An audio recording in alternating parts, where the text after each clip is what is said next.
The screams of Helena Blackwood echoed through the luxury estate as her son Alexander dragged her frail body across the manicured lawn toward the old shed. "Please, son," she begged, her arthritic hands clawing at his expensive suit. "Don't do this. On your mother." But Alexander's face remained stone cold as he secured the padlock on the weathered door.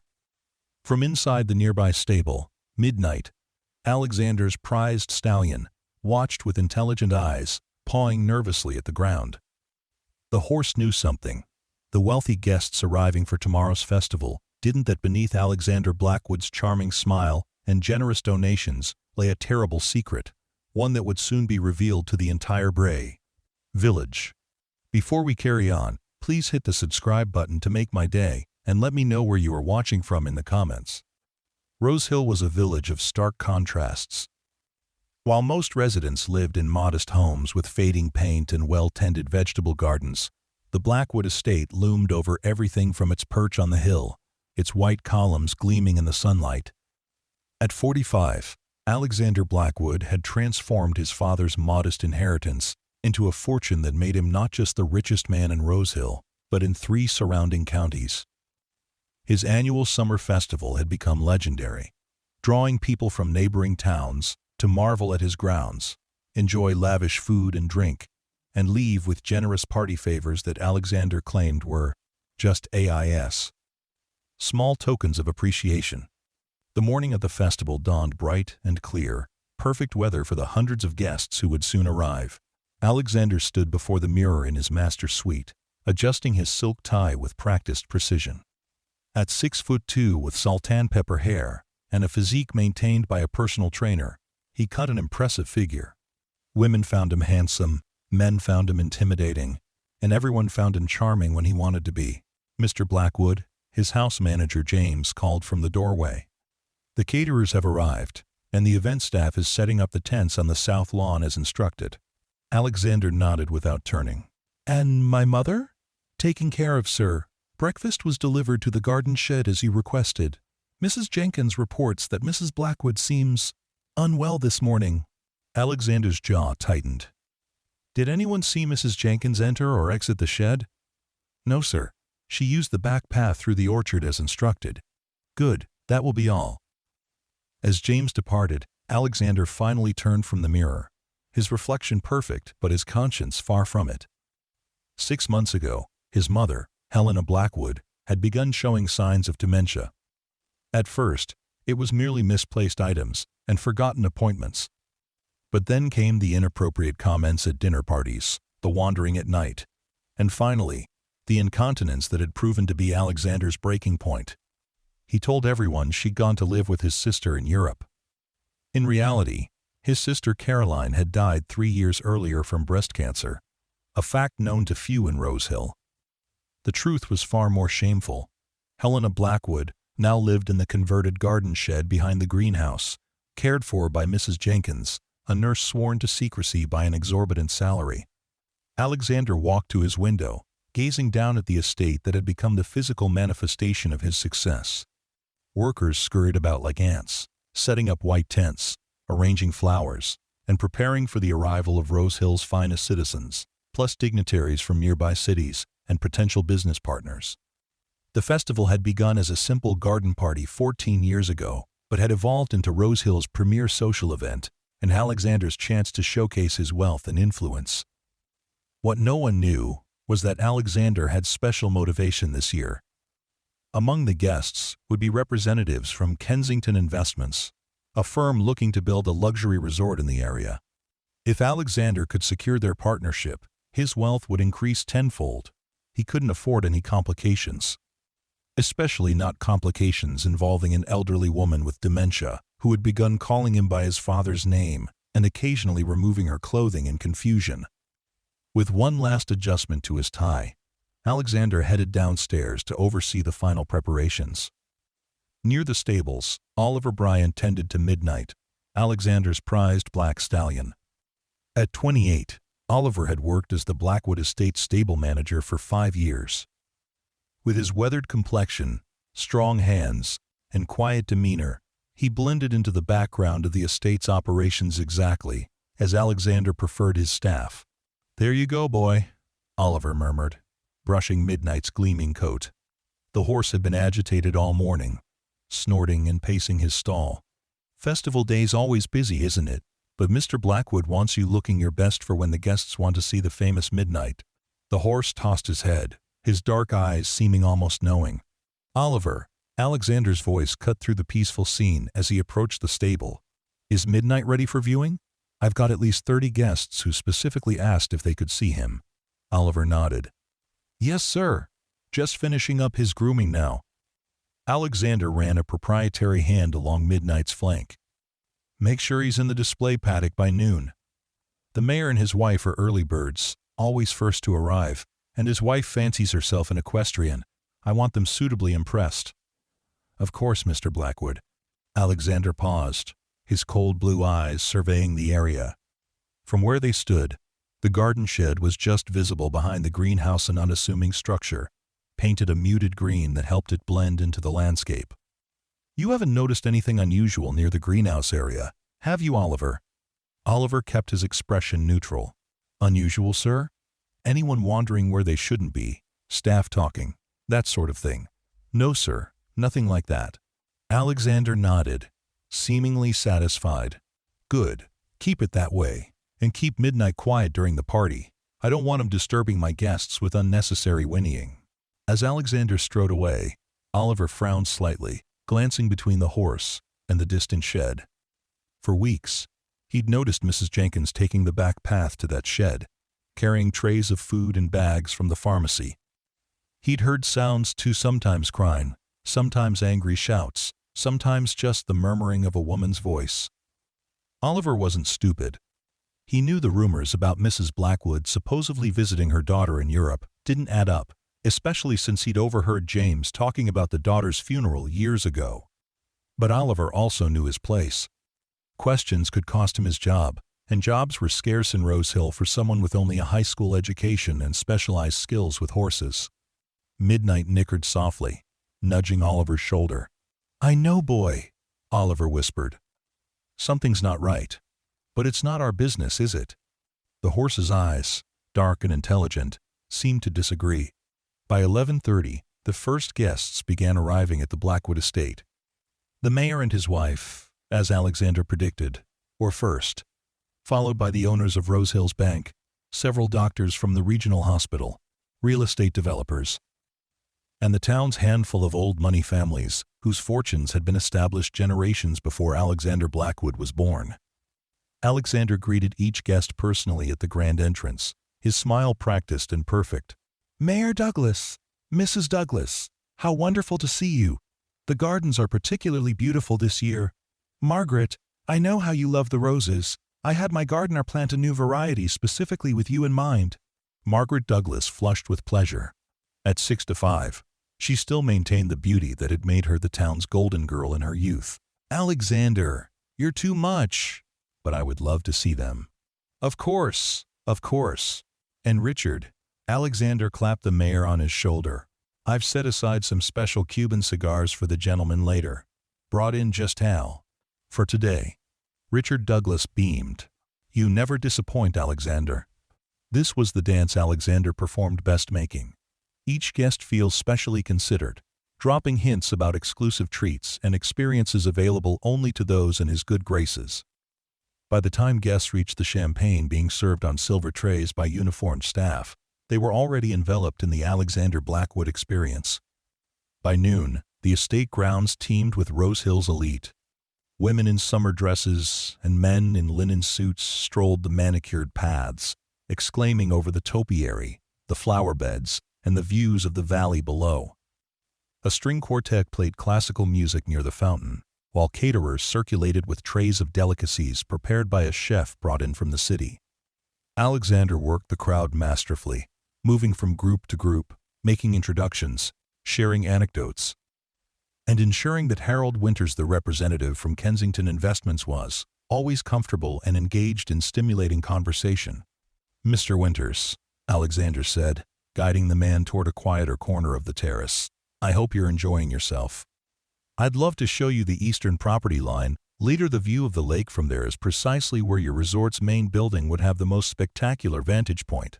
Harold Winters, a lean man with calculating eyes behind designer glasses, nodded. I'd like that, Blackwood. I must say, you've built quite the operation here. The board will be impressed by your attention to detail. Alexander allowed himself a small, satisfied smile. Detail is everything, Mr. Winters. Speaking of which, I've prepared some preliminary projections for the resort's first 5 years. Perhaps we could discuss them in my study after you've had the chance to enjoy the festivities. I look forward to it. Just then, a commotion near the stables caught Alexander's attention. Midnight, who should have been quietly on display in the viewing paddock, was tossing his head and whinnying loudly. Oliver appeared to be trying to calm him, but the horse was becoming increasingly agitated. Please excuse me a moment, Alexander said smoothly to Winters. My stallion appears to be causing a scene. Temperamental creatures, thoroughbreds. As Alexander made his way through the crowd, his irritation grew. Several guests had already wandered toward the stables, curious about the disturbance. This was exactly the kind of disruption he couldn't afford today. Oliver? He hissed as he approached. What is the meaning of this? I told you to keep him quiet. Oliver's face was creased with concern. I'm sorry, sir. He's been like this all day, but it's getting worse. I've never seen him this worked up. Midnight reared suddenly, nearly breaking free of Oliver's grip on his halter. The horse's eyes were wide, his nostrils flared. He kept turning his head toward the greenhouse and the shed beyond. A chill ran down Alexander's spine. Get him back in his stall, he ordered. Now. But the guests, tell them he's unwell. Colic or something. Just get him out of sight. As Oliver led the reluctant horse away, Alexander turned to find Harold Winters standing nearby, watching with interest. Problem with your prize stallion? Winters asked. Alexander forced a laugh. Nothing serious. Probably sensed a female in season somewhere nearby. Horses are slaves to their instincts, unlike us. Winters didn't laugh. Indeed, he said, his eyes lingering on the path the agitated horse had taken. Though sometimes instinct tells us important things, wouldn't you agree? Alexander felt a flicker of unease but pushed it aside. Perhaps. But right now, what my instincts are telling me is that you need to try the crab canapes before the mayor's wife devours them all. She's a wonderful woman, but shows no restraint when it comes to shellfish. The deflection worked. Winters chuckled and allowed Alexander to guide him back toward the main party area. Crisis averted, Alexander thought, though he couldn't shake the feeling that Midnight's behavior was somehow connected to the shed and its secret occupant. The afternoon progressed smoothly, despite the earlier disruption. Guests lounged in the gardens, took tours of the mansion's ground floor, and participated in lawn games organized by the event staff. Alexander kept a careful eye on Winters while maintaining his duties as host, all while periodically checking that the path to the greenhouse remained clear of wandering guests. Around 3 o'clock, as the party was in full swing, Oliver sought out Alexander, his expression grim. Mr. Blackwood, I need to speak with you privately. Alexander excused himself from a conversation with the hospital board chairman and pulled Oliver aside behind a large topiary. This had better be important. It's midnight, sir. He's worked himself into a lather. Broke a board in his stall trying to get out. I've never seen him like this. Alexander's face darkened. Sedate him if you have to. Sir, I can't just. You can and you will. I have too much riding on today, Oliver. Do you understand? There are people here who can make or break my future business ventures. I won't have a horse ruining everything. Oliver's jaw set stubbornly. With all due respect, Mr. Blackwood, something's wrong. Midnight isn't acting up for no reason. Maybe we should check. We're not checking anything, Alexander snapped. Your job is to handle that horse, not question me. If you can't do that, I'll find someone who can. Is that clear? The threat hung in the air between them. After a long moment, Oliver nodded stiffly. Yes, sir. Good. Now handle it. As Oliver walked away, Alexander straightened his jacket and plastered his host's smile back on his face. But inside, anxiety gnawed at him. What if the horse's behavior attracted too much attention? What if someone decided to investigate? What if, God forbid, His mother was having one of her episodes, making noise or trying to get out. He needed to check the shed himself. Making sure no one was watching, Alexander slipped away from the party and took the winding path that led behind the greenhouse. As he approached the shed, he could hear a faint moaning from Bea. Inside. "Mother," he hissed, knocking softly on the door. "Mother, you need to be quiet. There are people everywhere today." The moaning continued, unintelligible words punctuated by sobs. Alexander glanced around nervously before retrieving the key from his pocket and unlocking the padlock. The smell hit him first, a mixture of medicinal ointments, urine, and despair. Helena Blackwood sat on the edge of her narrow bed, rocking back and forth, her once elegant hands pulling at her thin white hair. "Edmund," she called, using his father's name again. "Edmund, why have you locked me away? What have I done wrong?" Alexander's heart twisted with a mixture of guilt and revulsion. His mother, once the epitome of grace and poise, was now a shell of herself. Her silk nightgown was stained, her face gaunt. Mrs. Jenkins had clearly tried to keep her clean and comfortable. The shed had been converted with a proper bed, a space heater, a portable toilet, and a small table with a radio. But there was no disguising what this place was. The prison. "Mother, it's Alexander, your son. Father has been gone for 20 years. You need to be quiet today. We have guests." Helena's rheumy eyes focused on him briefly. "Alexander, my little boy?" "Yes, Mother." Her face crumpled. "Why have you put me here? I want to go home. Please, take me home." Alexander swallowed hard, fighting the guilt. "This is just temporary, until you're better. But right now, I need you to be very quiet. Can you do that for me?" Helena began to cry harder. "I'm cold, and everything hurts. Please, Alexander. I raised you better than this." The truth of her words stung like a slap. He had been raised better, by this very woman who now sat broken before him. Helena Blackwood had been a pillar of the community, known for her charity work and kindness to those less fortunate. After his father died, she had encouraged Alexander's business ventures, even investing her modest savings to help him get started. And how had he repaid her? By hiding her away like a shameful secret when her mind began to fail. For a moment, Alexander wavered. He could end this now. He could bring his mother into the house. Explain to his guests that she was ill but wanted to make an appearance. People would understand. They might even admire him for caring for his elderly mother. But then he thought of the whispers that would follow, the pitying looks. The way business associates like Winters might question his judgment or stability. His mother could say or do anything in her condition. Remove her clothes, speak nonsense, mistake guests for people long dead. The risk was too great. "I'll send Mrs. Jenkins to you right away," he said, backing toward the door. "She'll give you something to help you rest." "Don't leave me here," Helena begged, trying to stand on trembling legs. "I have to." "I'm sorry, Mother." As Alexander closed and locked the door, muffling his mother's renewed sobs, he felt a presence behind him. Turning quickly, he expected to find a curious guest who had wandered too far. Instead, he found himself face to face with Midnight. The horse had somehow escaped the stables again and made his way to the shed. He stood just feet away, his dark eyes fixed on Alexander, his powerful body tense. "How did you get out?" Alexander muttered, reaching for the horse's halter. Midnight snorted and backed away, then let out a loud, piercing whinny that seemed to echo across the entire estate. "Quiet!" Alexander hissed, lunging for the horse. Midnight neighed again, even louder, then turned and trotted toward the main gardens where the party continued, stopping occasionally to look back as if ensuring Alexander was following. Alexander's blood ran cold. It was almost as if the animal was deliberately trying to expose him. Ridiculous. Of course horses didn't think that way. But the timing couldn't be worse. He hurried after Midnight, hoping to catch him before he disrupted the entire party. But the damage was already done. Guests were turning to watch the magnificent black stallion trotting freely through the garden, making his way toward the main gathering.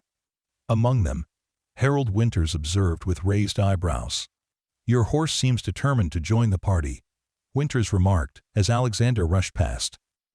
Just excited by all the activity, Alexander called back, trying to sound unconcerned. Midnight reached the center of the party and stopped, turning to face the direction from which he'd come. Then he neighed again, loud and insistent, his gaze fixed on the path leading to the greenhouse and the shed beyond. Several guests laughed, charmed by the animal's behavior. Others began to murmur curiously. Oliver appeared, looking flustered as he finally caught up to the horse. "I'm so sorry, Mr. Blackwood," he said, taking hold of Midnight's halter. He broke the stall door completely. "I've never seen anything like it." "It's fine," Alexander said tightly. "Just get him back to the stable and make sure he stays there." But Midnight had other ideas. As Oliver tried to lead him away, the horse planted his hooves and refused to move, continuing to stare toward the greenhouse path and occasionally letting out an insistent nicker. "What's gotten into him?" Margaret Douglas asked, approaching to stroke the horse's gleaming neck. "He seems distressed about something. Probably just wants his dinner early," Alexander tried to joke, but his voice sounded strained even to his own ears. Mayor Douglas joined his wife. "That path he keeps looking at, where does it lead? I don't recall seeing it on previous tours of your lovely estate." Alexander felt sweat beading on his forehead despite the pleasant temperature. "Just to the greenhouse and some storage sheds. Nothing interesting." "Perhaps the horse disagrees," Harold Winters said, appearing beside them. His tone was light, but his eyes were shrewd. "Animals often sense things we don't." "Nonsense," Alexander said too sharply. "Oliver, handle this. Now." But it was too late. Midnight had captured everyone's attention, and the horse's obvious fixation on the greenhouse path had sparked curiosity. Already a few guests were wandering in that direction, champagne glasses in hand, drawn by the mystery. "I've always wanted to see your greenhouse," Margaret Douglas said brightly. "You grow those magnificent orchids for the charity auction every year, don't you? Do you mind if we take a peek?" Before Alexander could formulate a polite refusal, Meyer Douglas clapped him on the back. "Lead the way, Margaret. I'm sure Alexander won't mind giving a few friends the extended tour." Trapped, Alexander watched in horrified silence as a small group began making their way down the path, Margaret Douglas in the lead. Harold Winters gave him a questioning look, awaiting his reaction. "Of course," Alexander finally managed, his mouth dry. "Let me show you properly." As he hurried to catch up with the group, Alexander's mind raced. Perhaps he could divert them at the greenhouse, showing them his collection of rare plants and then steering them back toward the main party. But as he drew closer, he heard his mother's voice, louder now, calling out from the shed. "Help! Please! Someone help me!" The small group of guests paused, heads turning toward the sound. "Did you hear that?" Margaret Douglas asked, her brow furrowing with concern. "Just the gardener's radio, I expect," Alexander said quickly, stepping in front of them. "The greenhouse is this way." But Helena's voice came again, stronger this time. "Is someone there? Please let me out. My son has locked me in here." There was no mistaking the words or their meaning. Margaret Douglas's hand flew to her mouth, her eyes widening in shock. Meyer Douglas stared at Alexander, confusion giving way to suspicion. "Alexander," the mayor said slowly. "What's going on here?" Harold Winters stood silently observing, his expression unreadable. Alexander felt his carefully constructed world beginning to crumble around him. "It's not what you think," he began, though he knew the hollow words would convince no one. By then, more guests had followed the initial group, drawn by curiosity and the commotion. Oliver had arrived too, still holding Midnight's halter, the horse now calm, as if satisfied that his mission was being accomplished. "There's someone in that shed," one of the guests said, pointing to the green structure beyond the greenhouse. "Calling for help," another added. All eyes turned to Alexander, waiting for an explanation. In that moment, he saw his options clearly: continue to lie and be discovered anyway, or confess and try to salvage what he could of his reputation. Before he could decide, Oliver stepped forward, still holding Midnight's halter. "It's Mrs. Blackwood," he said quietly. Mr. Blackwood has been keeping his mother locked in that shed for months.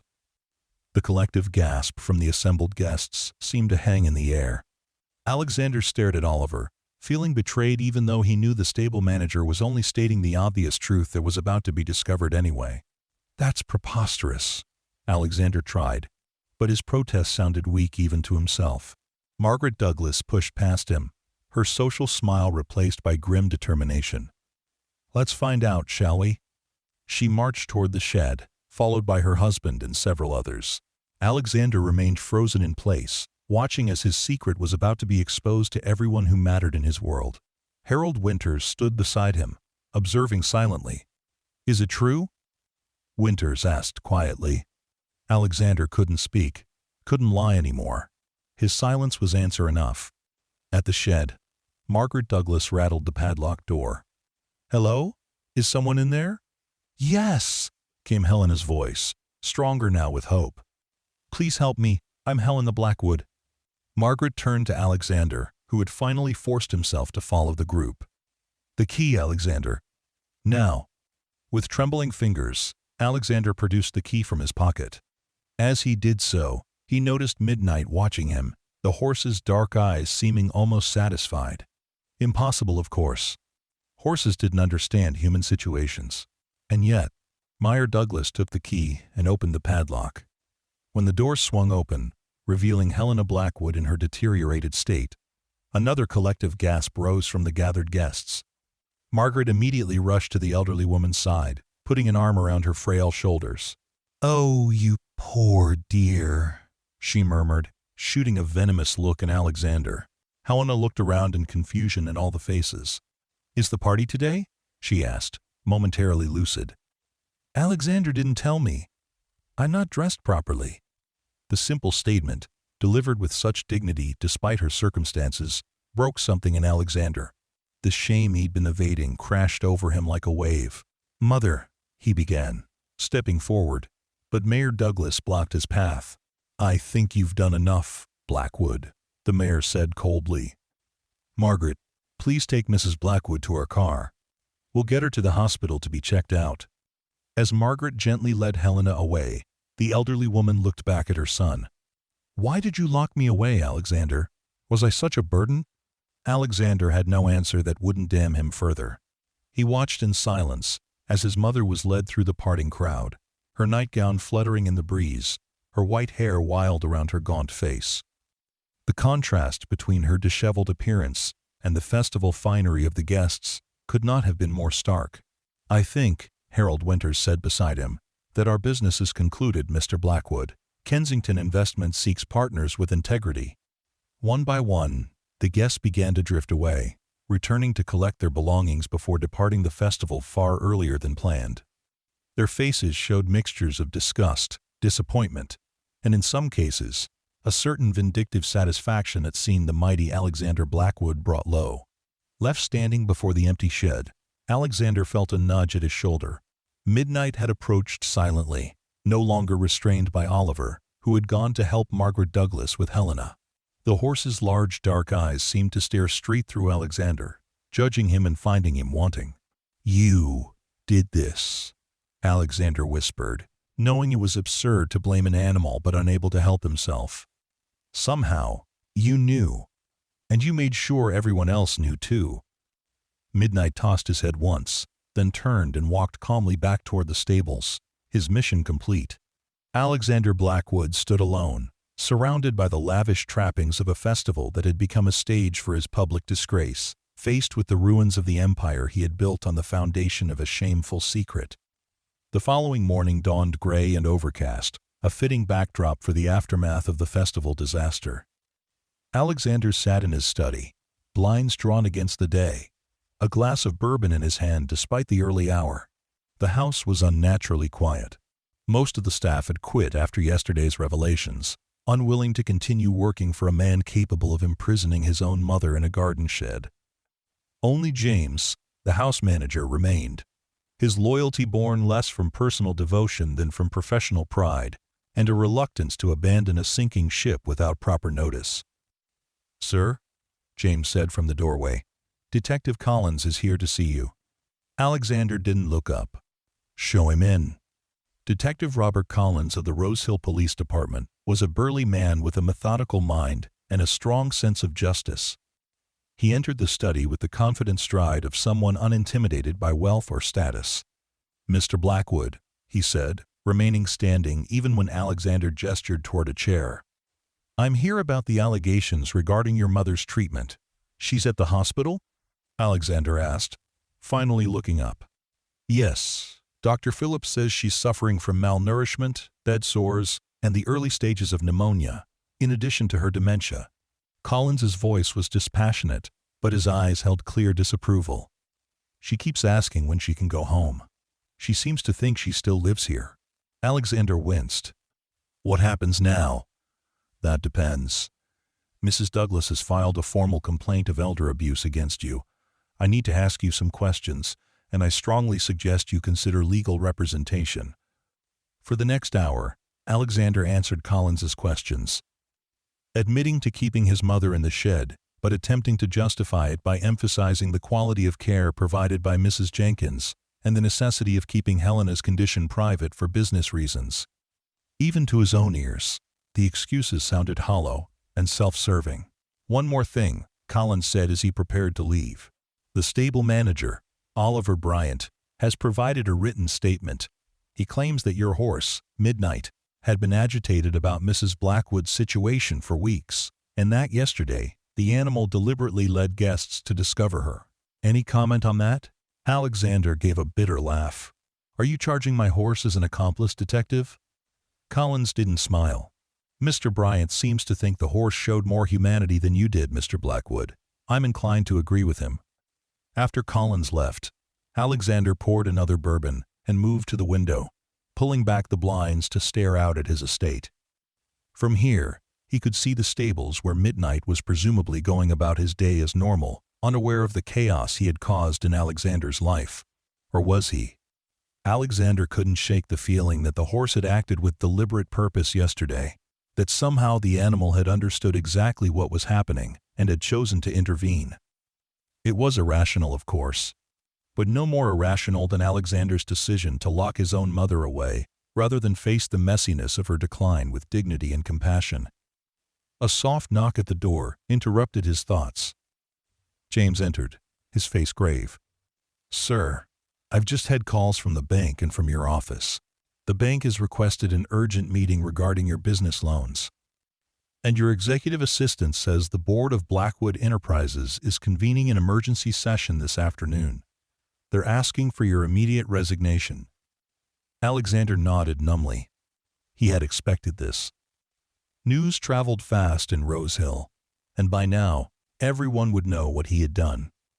The banks would distance themselves, business partners would disappear, and the empire he had built would crumble just as surely as his social standing already had. "And sir," James added hesitantly, "Mrs. Jenkins called from the hospital.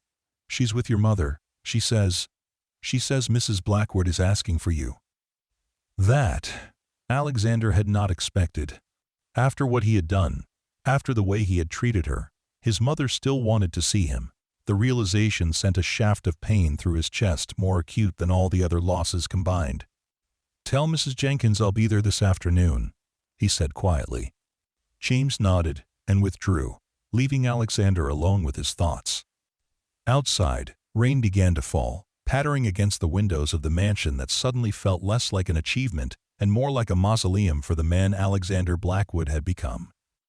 At Rose Hill General Hospital, Alexander found himself walking down sterile white corridors that smelled of disinfectant and illness smells he had found so repulsive that they had contributed to his decision to hide his mother rather than place her in a proper care facility where she might have received the treatment she needed. A nurse directed him to a private room where he found Helena Blackwood resting in a hospital bed, looking small and fragile against the white sheets. Mrs. Jenkins sat beside her, a book open in her lap. The nurse gave Alexander a cold look as she left, another reminder of how quickly news had spread through the small town. Mrs. Jenkins stood as he entered. "She's been sleeping on and off. The medication makes her drowsy. Has she—" Alexander hesitated. "Has she said anything about what happened?" Mrs. Jenkins's expression hardened. She's confused, Mr. Blackwood. Sometimes she knows where she is and why, and sometimes she thinks she's back in her 20s. She gathered her belongings. I'll leave you two alone, but I should tell why I've given my statement to Detective Collins. I won't lie to protect you, despite your generous salary. After she left, Alexander stood awkwardly at his mother's bedside, unsure whether to wake her or let her rest. The decision was made for him when Helena's eyes fluttered open, focusing slowly on his face. "Alexander," she said, her voice thin but clear.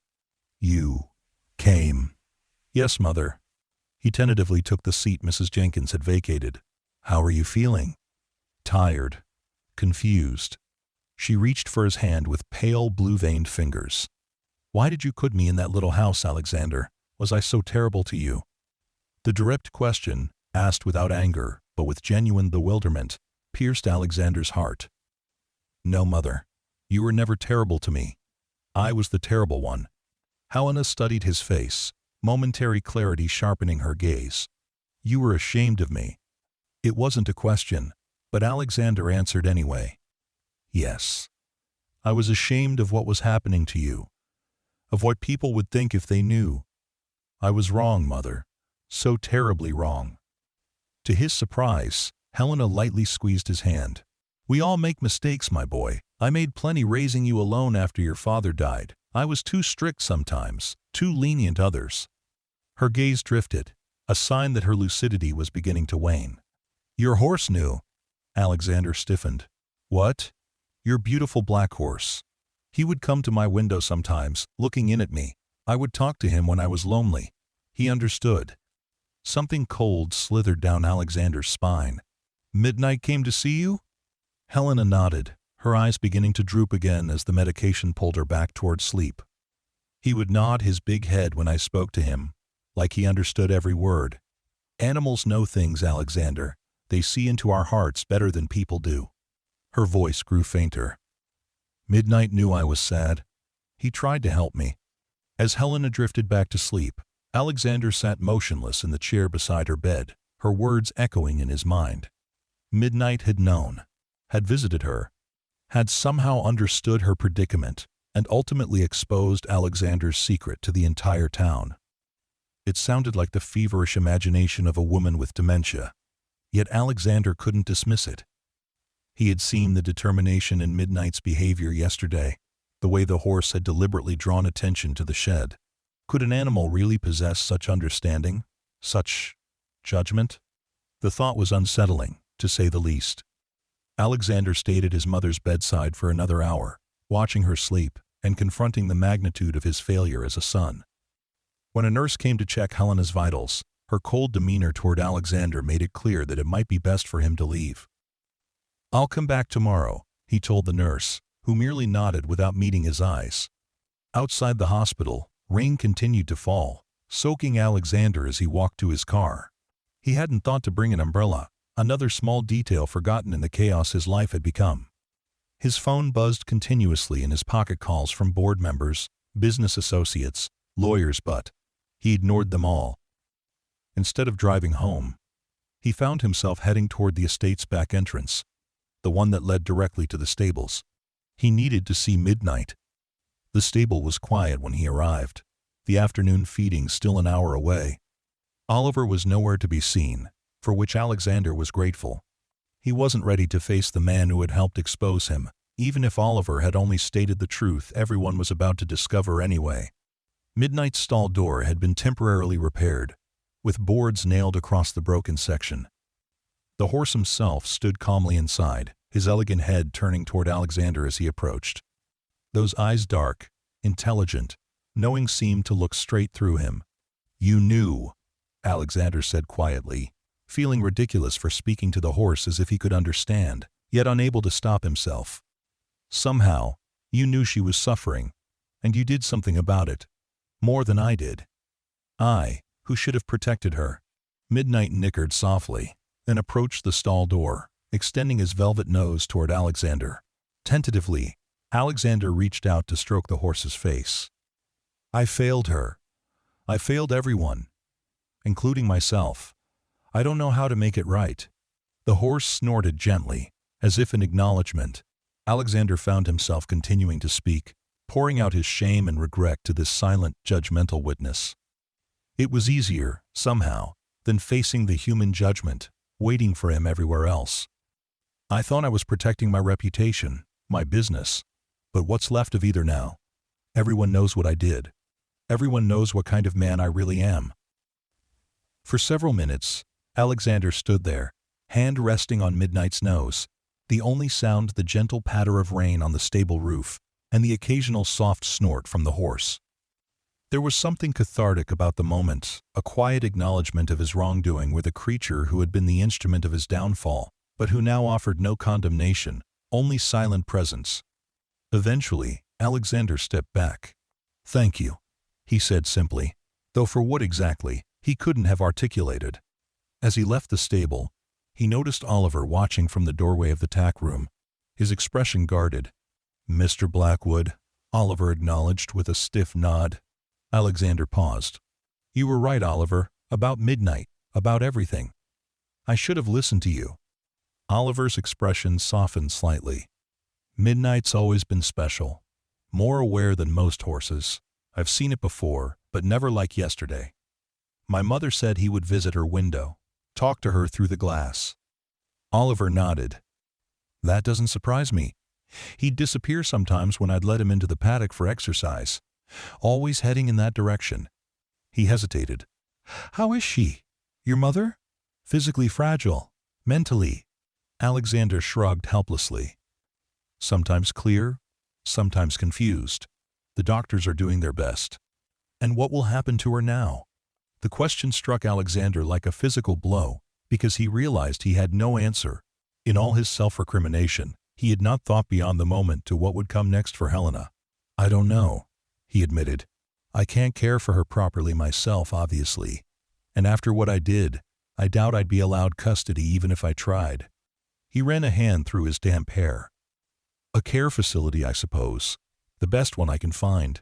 Oliver nodded, turning to go back to his work, but then he paused. "Mr. Blackwood, for what it's worth, owning up to what you did, that's a start. Maybe not enough, but it's something." It was small comfort, but Alexander clung to it as he drove back to his empty mansion, where the remnants of yesterday's festival still littered the grounds like the wreckage of his former life. The next few weeks passed in a blur of legal meetings, police interviews, and hospital visits. The elder abuse charges moved forward, with Alexander's lawyer negotiating frantically to keep him out of jail. His business empire began to crumble as investors pulled out, and the board of Blackwood Enterprises voted to remove him as CEO. The luxury resort deal with Kensington Investments was, unsurprisingly, dead in the water. Most painful of all was the court's decision to appoint Margaret Douglas as Helena's legal guardian. While Alexander was permitted supervised visits with his mother, the court deemed him unfit to make decisions regarding her care, a judgment he couldn't dispute given his actions. Throughout it all, Alexander found himself returning to the stables almost daily, spending time with Midnight. The horse had become an unlikely confidant, a silent witness to Alexander's gradual reckoning with the man he had become, and the painful process of figuring out who he might be, now that everything was stripped away. Oliver, initially cold, had slowly warmed to these visits, eventually sharing stories about Midnight's unusual behaviors over the years, how the horse seemed to sense when stable hands were unwell, how he would stand guard over injured animals, how he always seemed to understand more than a horse should. "It's like he's got an old soul," Oliver said one afternoon as they watched Midnight graze in the paddock. "My grandmother would say he's got a bit of magic in him." Alexander, once dismissive of such fanciful notions, found himself nodding in agreement. "I think she might be right." It was during one of these visits, about a month after the festival disaster, that Alexander received the call from his lawyer. The district attorney was offering a plea deal: no jail time in exchange for a guilty plea, substantial financial restitution, regular community service at a local elder care facility, and mandatory counseling. "It's better than we could have hoped for," his lawyer said. "The DEA says that your mother's testimony about your recent remorse and regular visits helped sway the decision, as did character statements for Mr. Bryant and, surprisingly, Mrs. Jenkins. Alexander was stunned. They spoke on my behalf? After what I did? Mrs. Jenkins said that while your actions were reprehensible, she witnessed genuine care for your mother in the weeks before the incident became public. And Mr. Bryant said something curious about your relationship with your horse showing a capacity for change. I'm not sure what that means, but the DA found it compelling. After ending the call, Alexander leaned against the paddock fence, watching Midnight graze peacefully in the afternoon sunlight. The horse raised his head, seeming to sense Alexander's gaze, and trotted over to the fence. I'm not going to jail, Alexander told him quietly. I don't deserve that mercy, but I'm getting it anyway. Midnight nickered softly, nudging Alexander's hand with his nose. Now I have to figure out how to deserve it, how to make amends, if that's even possible. That evening, as Alexander sat alone in his study, the proverbial crossroads seemed to loom before him. The plea deal would allow him to avoid incarceration, but the rest of the consequences, financial ruin, social ostracism, the loss of his company, would continue. More importantly, the fundamental question remained: how did one rebuild a life, an identity, after such a spectacular moral failure? The answer, when it finally came to him, was both blindingly obvious and terrifying in its simplicity. He needed to start over completely, not just professionally or socially, but at the core of who he was and how he lived. The next morning, Alexander made 3 phone calls. The first was to his lawyer, accepting the plea deal. The second was to a real estate agent, instructing her to list the mansion for sale. And the third was to Margaret Douglas. I'd like to meet with you and my mother, he said when Margaret answered, her tone instantly wary. I have a proposal I'd like to discuss with both of you. 2 days later, Alexander sat in the sunny visitors' room of Rose Hill Assisted Living, where Helena had been moved after her hospital stay. Margaret Douglas sat beside Helena's wheelchair, her posture protective, her expression carefully neutral as Alexander explained his idea. I'm selling the mansion, he began. And the company, what's left of it after all this. I've found a small property on the edge of town, a cottage with a few acres of land. It needs work, but it has potential. What does this have to do with us? You. With us? Margaret asked. Alexander took a deep breath. I'd like to donate a significant portion of the proceeds from the sales to establish a proper elder care wing at the hospital. The rest I'll use to renovate the cottage and build a small stable. Helena, who had been drifting in and out of attention, suddenly focused on her son. A stable? For Midnight? Yes, Mother. For Midnight.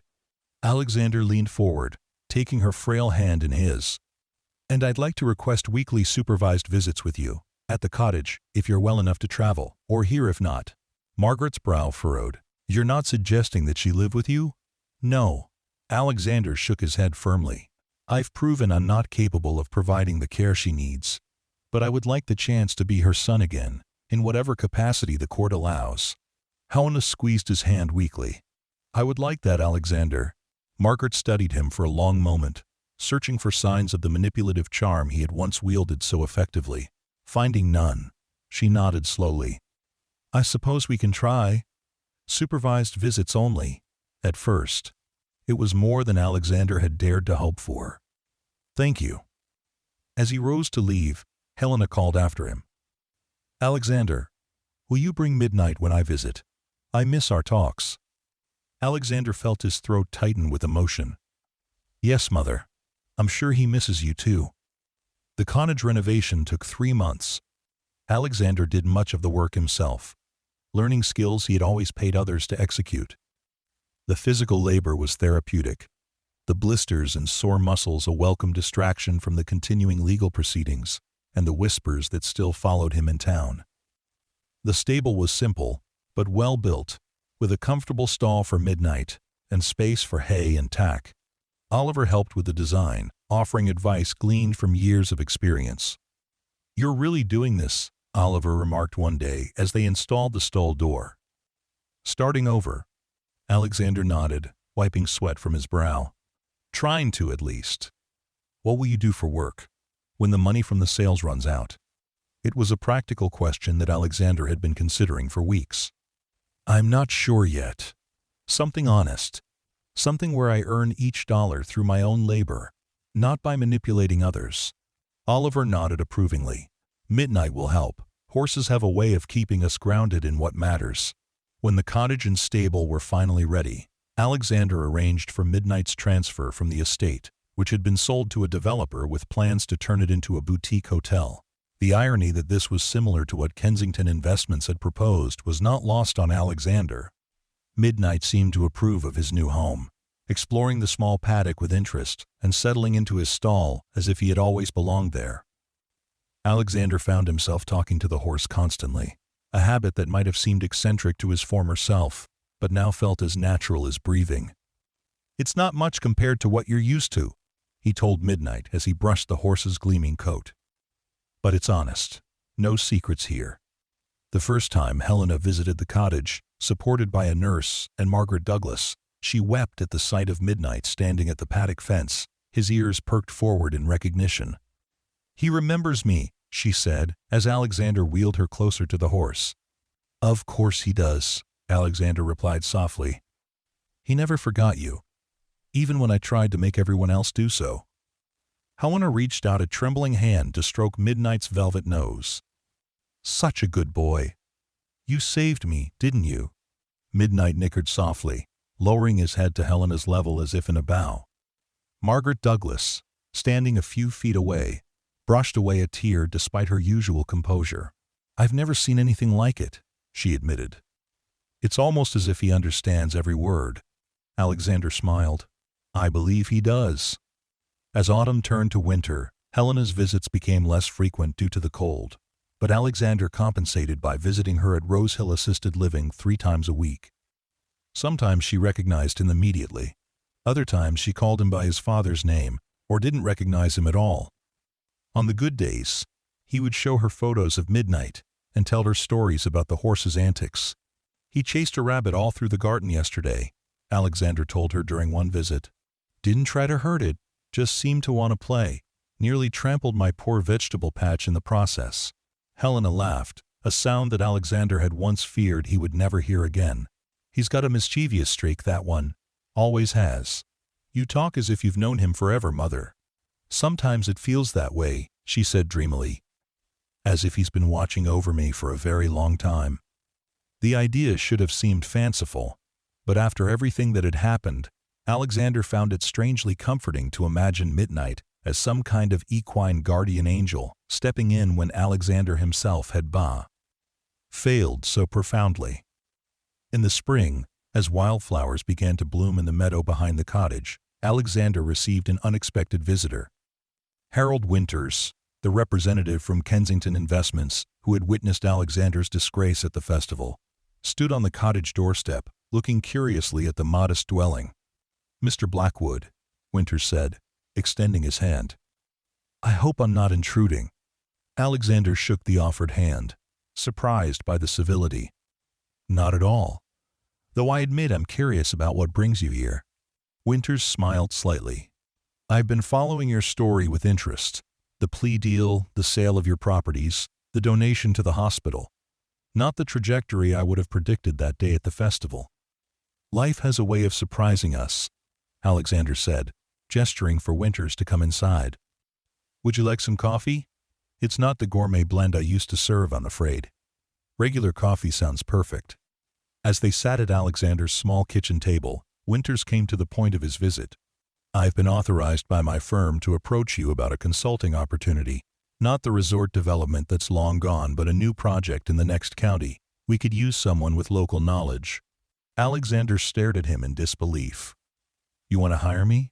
After what happened?" Winters met his gaze steadily. "What happened was inexcusable. But what followed, your acceptance of responsibility, your attempts to make amends, that suggests a man who might have something valuable to offer, if only a perspective tempered by hard-earned wisdom." The offer was tempting. Despite his best efforts at frugality, Alexander's finances were dwindling faster than anticipated. The cottage and Midnight's upkeep weren't cheap, and there were still legal fees to manage. Moreover, the work would utilize skills he actually possessed, rather than the manual labor jobs he had been applying for with little success. "I'll need to think about it," Alexander said finally. This new life I'm building, it's fragile. I don't want to risk falling back into old patterns of valuing wealth and status above basic human decency. Winters nodded in understanding. Take your time. The position will be there when you're ready. He glanced around the modest kitchen. May I ask one thing that's been puzzling me since that day? Of course. Your horse, the one that led everyone to discover your mother. Do you still have him? Alexander couldn't suppress a smile. Midnight? Yes, he's here. Would you like to meet him properly? Winters nodded, and Alexander led him out to the small stable where Midnight was enjoying his afternoon hay. The horse perked up at their approach, dark eyes curious. Midnight, this is Mr. Winters, Alexander said, feeling only slightly foolish for making formal introductions between a man and a horse. He was there the day you decided to expose my secret. To Alexander's surprise, Winters approached the stall with reverence, holding out his hand for Midnight to sniff. Hello there, he said softly. You're quite the remarkable creature, aren't you? Midnight nickered softly, accepting Winters' tentative pat with equine dignity.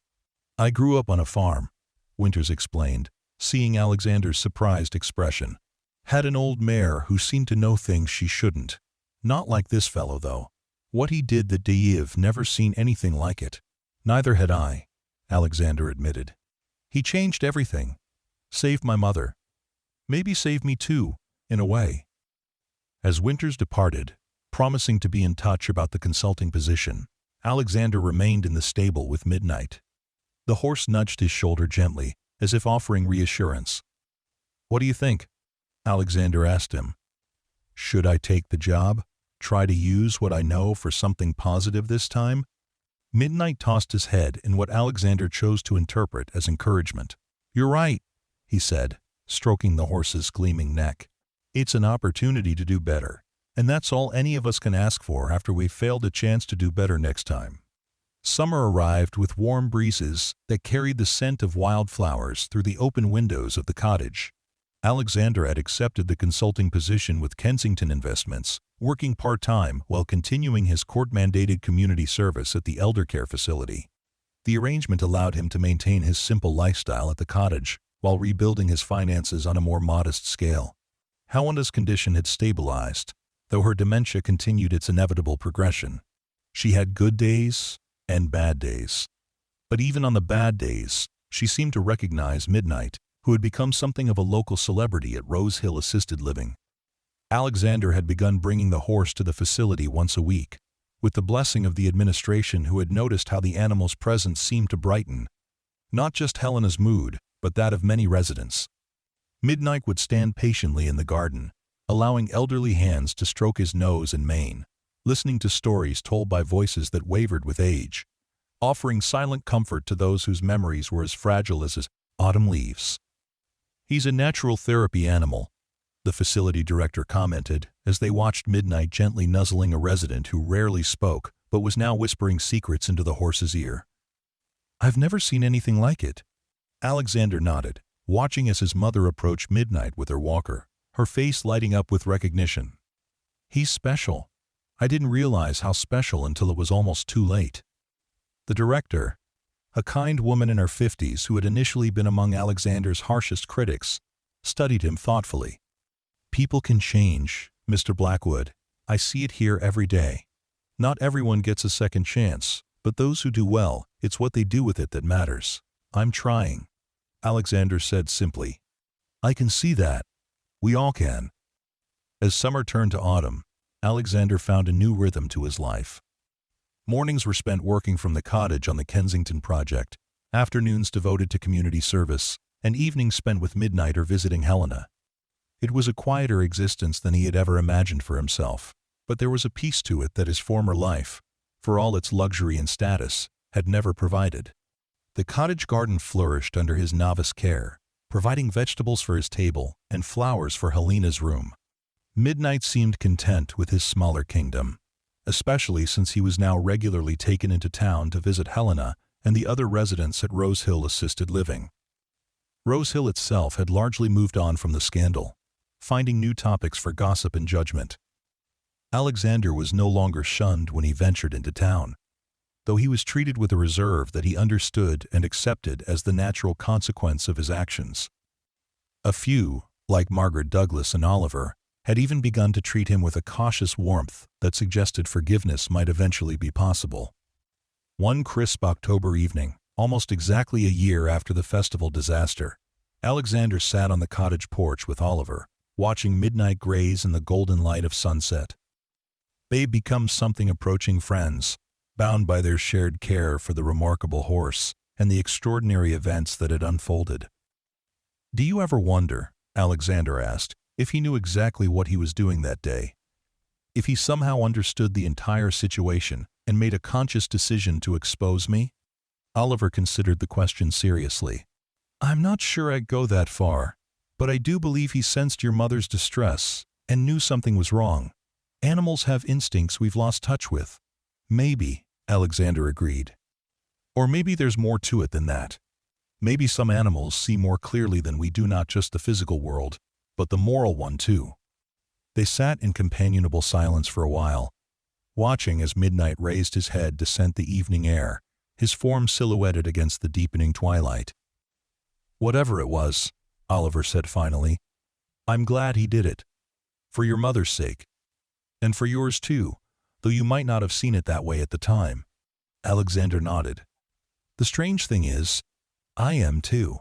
Losing everything, the money, the status, the business, it forced me to look at what really matters.